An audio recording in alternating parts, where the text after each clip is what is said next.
Moi, je m'appelle Benjamin Guégué. Je suis un homme de football. Le football m'a tout donné. J'ai été entraîneur de club, équipe nationale junior, directeur technique national, vice-président de la Fédération ivoirienne de football, ancien membre de la commission technique de développement de la CAF, commissaire FIFA. Donc le football, c'est un peu mon milieu.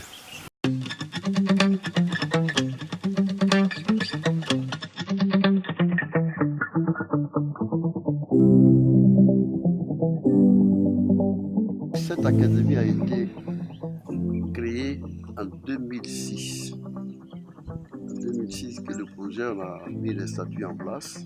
On a ouvert en 2014.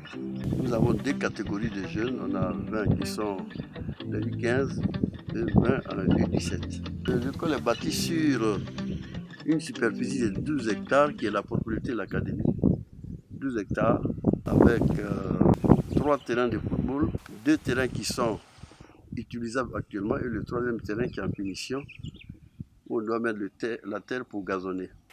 On a un bâtiment qui abrite 16 gamins dont on a une capacité de 43 lits et un appartement qui sert de salle de réunion et deux fois le petit déjeuner quand on fait les tournois.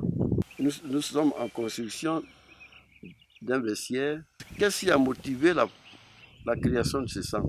J'ai eu la chance d'être le premier directeur du centre de haut niveau en Côte d'Ivoire. C'était une structure de l'État. Et à ce niveau-là, on avait mené une opération à travers toute la Côte d'Ivoire. Nous avons travaillé sur 3000 jeunes. Sur les 3000 jeunes, on a retenu 100. Et en définitive, on a fait une sélection de 50.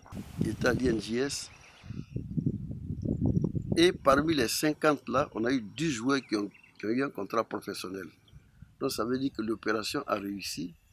Je veux parler de Gosso Gosso, Diakpa, Yeboah, Guy Landry, Barricadère. Je pense que c'est une réussite. Donc j'ai reproduit le même projet.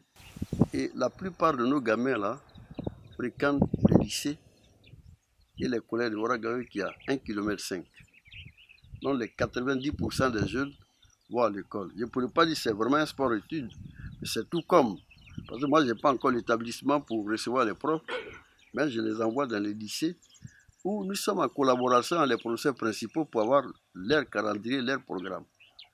Et ça leur permet d'avoir 4 séances d'entraînement par semaine, ce qui est déjà bon. Et je voulais quand même profiter de cette occasion pour remercier les parents qui nous appuient, qui nous aident à l'encadrement des enfants. Ce que je voulais préciser et qui est très important, l'Académie Sékou Mogador, l'enseignement est gratuit. Les apprenants ne payent pas. Le football m'a tout donné. Je vais faire quelque chose pour permettre à d'autres jeunes là, de gagner leur vie avec le football. Donc il y a cette philosophie qui m'anime. Et cette année déjà, après 4 ans, nous n'avons pas attendre 6 ans. Après 4 ans, bon, on a la chance d'avoir un jeune qui vient d'être appelé en sélection nationale.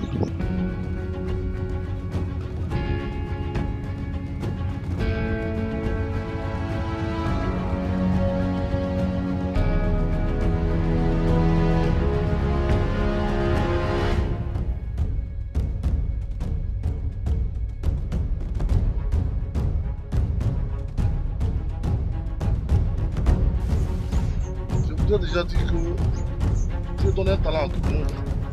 Mais la différence entre ceux qui échouent et ceux qui réussissent, c'est que ceux qui réussissent, ils en veulent plus, ils sont concentrés, ils sont focus. Je voulais vraiment profiter de l'opportunité que vous me donnez pour dire 1000 merci à mon jeune frère, je peux dire à mon fils, Boïs Séverin. Je lui dis merci parce qu'il a eu l'occasion de nous inviter au tournoi de Eric Bailly. Ça a été une tribune. C'est la première fois que les gamins sortaient. Ils étaient complètement dépaysés. Mais tous les gens qui ont assisté ont dit « Ah, ils sont jeunes, c'est des gamins, donc ça veut dire qu'ils vont progresser. » On est allé, on a vu l'esprit, comment ça se passe. Notre deuxième participation, je crois qu'on fera nettement mieux. Tous les ans, il faut qu'on se mette dans la tête pour sortir un gamin. Ça, c'est l'objectif d'un centre de formation. Donc, on essaie d'être près de la réalité Et je voulais remercier tous les parents, tous les gars, le staff technique, les gars qui font des sacrifices. Je ne dirais pas qu'ils donnent des salaires aux entraîneurs, tout et tout, ce n'est pas un salaire. C'est des appuis qu'on apporte.